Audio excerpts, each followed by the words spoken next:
南韓係世界第10大嘅經濟體，而中國咧係世界第2大嘅經濟體。但係南韓咧正喺度利用一項技術去挑戰中國咧喺某一個領域裏面嘅世界第1嘅地位。而呢個技術好可能咧係成為下一個有巨大發展潛力嘅投資項目。McKinsey 嘅預計就指出，呢個市場會以每年30% 嘅速度去增長，達到4000億美金嘅市場價值。而一間細細嘅韓國公司，單因為佢同 Tesla 嘅一個合作，佢嘅股價喺過去唔夠2個月咧，就已經升咗56%。究竟南韓點樣去挑戰中國呢個世界第1嘅地位呢？就係呢一個啦，電動車電池。全球5大嘅電動車電池車廠咧，有2間係喺中國嘅公司，而2間咧係韓國嘅公司。淨係中國同韓國加埋2個國家，已經供應咗全球高達83.8% 嘅 EV 車電池。而根據好多最新嘅資料顯示，南韓正喺度聯合世界上面好多嘅其他國家，計劃去到2024年可以搶奪中國喺電池生產世界第1嘅呢個地位。咁究竟韓國係咪喺度自己喺度發白日夢呢？今日咧我就會同你哋一齊睇下呢個咁龐大嘅投資價值嘅產業裏面，南韓係咪恃住自己有啲咩特別嘅技術，或者係一啲我哋唔知道嘅計劃，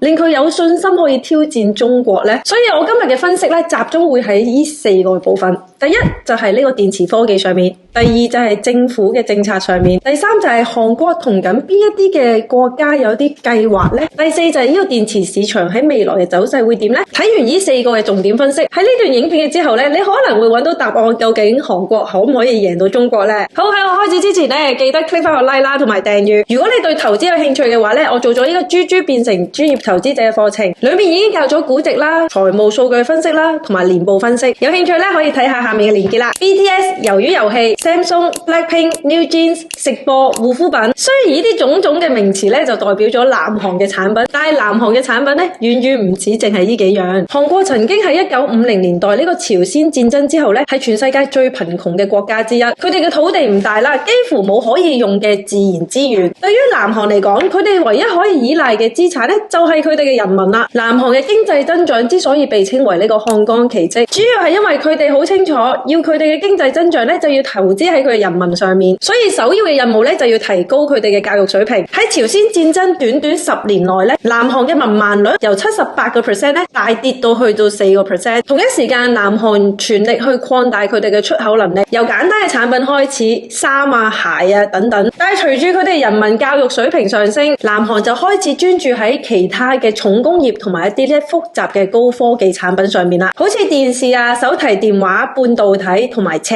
南韓嘅現代同埋 Kia 車咧喺世界第4同埋第5大嘅汽車銷售商。作為一個汽車出口大國啦，南韓利用佢哋喺汽車上面嘅技術同埋電子產業上面嘅優勢咧，佢哋亦都順住呢個綠色市場嘅需求，進入咗呢個電動車 EV 市場啦。咁大家都應該知道呢個電動車嘅增長力咧係非常之犀利噶啦。單喺2023年嘅1月，挪威嘅新車銷售裏面咧就有80% 已經係電動車，而 Goldman Sachs 亦都預期去到2035年，呢個電動車嘅銷售預計會佔全球嘅汽車銷售裏面嘅一半。喺電動車上面最重要嘅一個組件咧就係電動車電池啦，所以南韓同時亦都啟動咗佢哋嘅戰略式嘅投資喺呢個電動車電池產業上面。根據 McKinsey 嘅研究啦，去到2030年，全球嘅 EV 電池咧嘅需求會增長大概30% 左右。咁你可能會問啊 Ring， 你可唔可以快啲俾重點？究竟南韓係點樣贏中國咧？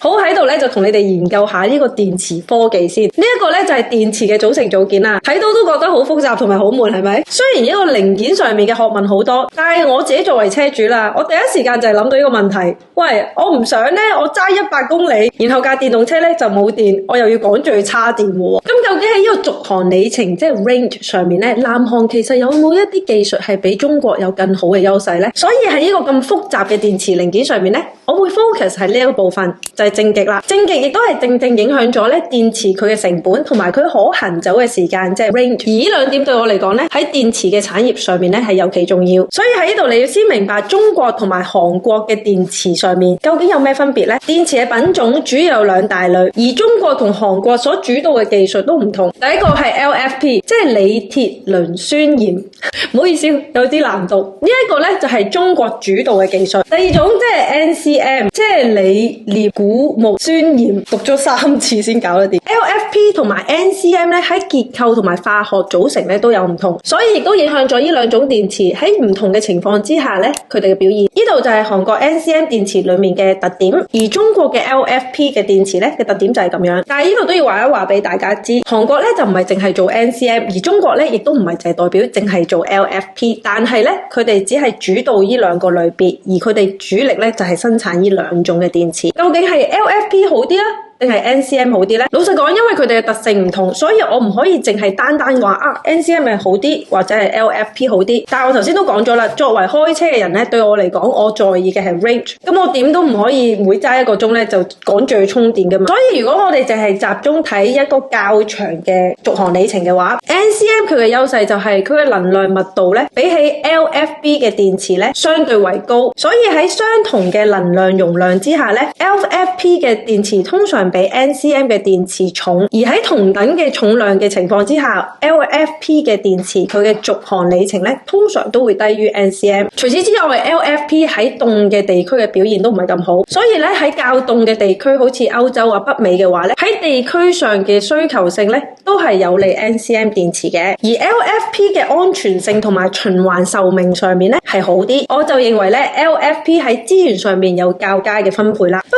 過淨係單睇 range 同埋地區應用嘅話咧，韓國嘅技術可能會較優勢，而且咧可以適用到嘅國家會較多。第二，我會同你哋睇一睇呢個政府嘅政策。中國嘅 EV 電池咧喺市場份額上面咧，的確係非常之龐大。按 McKinsey 嘅研究咧，去到2030年，預計有40% 嘅鋰離子電池嘅需求係將會嚟自中國。咁即係話一個中國咧已經霸咗40% 嘅 market share 啦。而按原材料嚟講咧，去到2030年 ，LFP 同埋 NCM 咧就會各自佔據大約45% 嘅電池需求。咁但係因為中國咧用一個龐大嘅國內需求啦，喺全球嘅市場份額裏面咧，對我嚟講仍然係佔上風。不過由2023年1月開始咧，中國政府唔再向呢個電動車嘅買家提供補貼。雖然中國國內嘅 EV 車嘅銷售速度仍然係高於好多其他嘅國家，但係好明顯咧，中國由今年開始佢哋嘅內部需求嘅增長咧已經放緩。咁可能你就會問啦，咁就算中國嘅 slow down，亦都唔代表韓國會爬頭㗎。係，可能佢係有技術，但係佢冇資源喎。好多呢啲重要嘅電池資源咧都集中喺中國，中國又點會坐住唔還手等韓國打嚟啊？所以我就特登走去查一查呢個全世界嘅電池資源嘅分佈圖係點樣呢？分別就係石墨、鋰、鈷同埋錳。的而且確，如果就咁樣睇嘅話，南韓咧係冇得還手嘅喎。佢喺資源方面係零嘅競爭力。但係大家可能都冇留意到，喺近幾個月，其實韓國嘅動作咧係特別多，同緊好多嘅國家簽訂咗唔同嘅戰略性合作協議。第一個我哋要睇一睇咧，就係美國喺佢自己國內通過嘅降低通脹法案 IRA。呢個法案就規定啦，所有嘅鋰電池嘅關鍵材料同埋佢嘅組裝咧，必須有40%至少係由呢個北美或者係由美國指定嘅貿易協議嘅國家提供，而呢啲電池製造商或者係車廠先可以拎到呢個電動汽車嘅補貼。而去到2027年咧，呢個門檻咧更加會提高去到80%。呢度要注意啦，佢指嗰個國家同埋範圍咧係唔包括中國嘅。所以南韓因為呢個 IRA 嘅出台，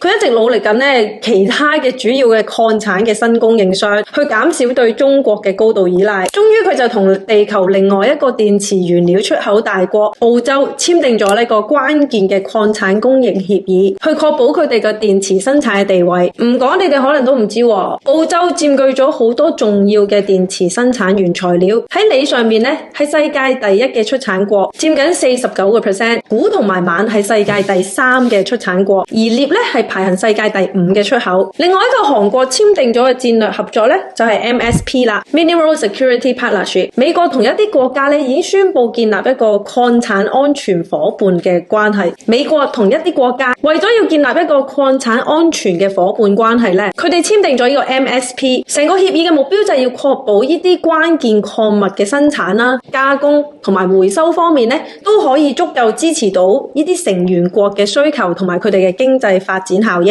而 MSP 嘅合作夥伴裏面咧係冇中國嘅，當中包括澳洲、加拿大、芬蘭、法國、德國、日本、南韓、瑞典、英國、美國同埋歐盟。咁樣睇嚟，韓國唔係淨係單得技術冇資源咯，似乎韓國真係有決心要克服佢哋最大嘅資源障礙。當然啦，要成為呢個 EV 電池第一嘅出產國，一啲都唔易嘅。南韓仲係要面對緊好多唔同嘅挑戰。依家咧就同你睇一睇呢個電動車市場咧喺未來嘅發展會點先。頭先有提過啦，正極嘅元素係主導呢個 EV 電池嘅續航里程啦，即係 range。喺全球頭10大嘅電池正極生產公司裏面咧，根據2021年佢哋總共產出咗咧428400噸嘅正極材料，當中咧有52.8% 係由韓國嘅公司產出，日本咧就出產咗19.8%，比利時9.8%，之後係德國同埋中國。咁睇嚟，中國咧唔係想主力去加強喺正極材料嘅市場，而睇翻另外一個主要嘅對手日本，仍然係專注喺正極嘅元素嘅出產。咁中國嘅 LFP 嘅技術會唔會喺呢度咧會有輸蝕咧？第二，我哋亦都可以睇一睇補助上面啦。不過睇翻中國，雖然佢因為政府唔再向呢個電動車嘅買家提供補貼，令到佢哋面對緊需求下跌嘅問題，但係其實中國國內仍然有一系列嘅新能源車嘅激勵政策。咁我自己睇啦，呢個需求下跌嘅問題咧，可能只係短暫性嘅。喺中國呢個咁龐大嘅市場之下，南韓要挑戰中國仍然係好有難度嘅。而近期喺市場另外一個好大嘅消息咧，就係 Tesla 作為呢個全球最大嘅電動車車廠，佢亦都唔係咧就係坐喺度等咧話俾錢中國啦，俾錢韓國或者日本啦幫佢做電嘅。其實 Elon Musk 咧喺電池上面都係動作多多嘅。我哋睇一睇呢個圖先。嗱，一個電池上面有唔同嘅部件，而呢啲咁細嘅部件咧，其實都係由唔同嘅公司去提供。喺上一個月 Tesla 咧就同一個好細嘅韓國公司，但係佢工藝咧做得好好嘅正極組件公司咧簽訂咗一個2.9個 billion 嘅 deal， 為期2年。L&F 咧會為 Tesla 提供呢個正極嘅材料，而呢批材料嘅出貨量咧係講緊7萬噸，即係話咧可以幫55萬架 Tesla 嘅車咧提供呢個材料。2年嘅合同咧幾乎已經係 L&F 上年嘅總銷售額嘅4倍，所以咧佢嘅股票咧喺短短1至2個月咧大升咗56%。呢一個個別嘅 deal 咧，除咗話俾我哋聽韓國嘅技術係好吸引之外，亦都話咗俾我聽 Tesla 咧係想中國韓國都唔靠，淨係要靠自己做自己嘅電池。Elon Musk 咧佢大膽嘅目標係去到2030年每年要出產到2000萬架嘅 Tesla 車。如果真係實現到嘅話， Tesla 將會喺車廠歷史上面咧最大嘅一間公司，講緊係佔全球汽車市場嘅20%。咁當然啦，佢係咪真係可以出產到2000萬架年產量嘅 Tesla 車咧？依家可能都係一個好早啦，未能可以做一個定論。Tesla 咧就有用3種嘅電池，分別係 NCM、NCA 同埋 LFP。而寧德時代啊，作為全球最大嘅電池供應商啊，佢哋依家講緊佢哋嘅份額都係30幾個% 嘅市場份額。如果 Tesla 真係要自己做電池，20% 嘅市場比例，無論係對中國定係韓國咧，都係一個好大嘅炸彈。另外，日本亦都係一個唔可以睇小嘅對手。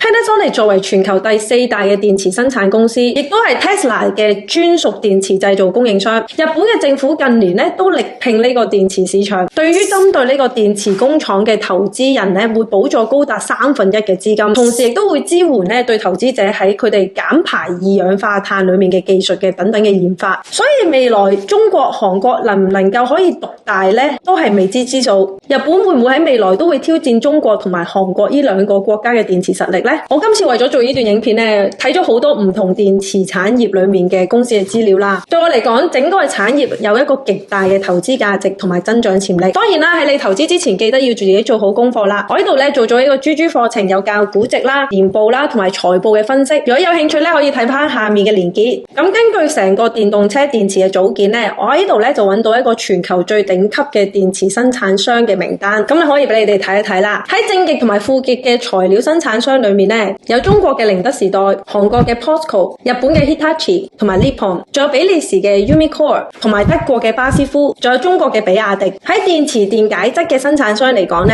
德國嘅巴斯夫、日本嘅 Uber、三菱，仲有韓國嘅 LG Chem， 仲有中國嘅新宙邦。喺電池嘅隔膜方面呢，要留意韓國嘅 SK、日本嘅Asahi Kasei， 仲有中國嘅滄州明珠。好，對於你嚟講，未來嘅電車電池業啊，邊一個國家先係世界第一呢？係第一中國，第二韓國，第三日本，定係全部都唔係，係第四 Tesla 呢？今日我就分享到呢度啦。如果你中意呢段影片呢，記得 click 翻個 like、留言、share 同埋訂閱。訂閱嘅時候呢，記得 click 翻個 notification 嗰個 long 啦。下次再見，拜拜。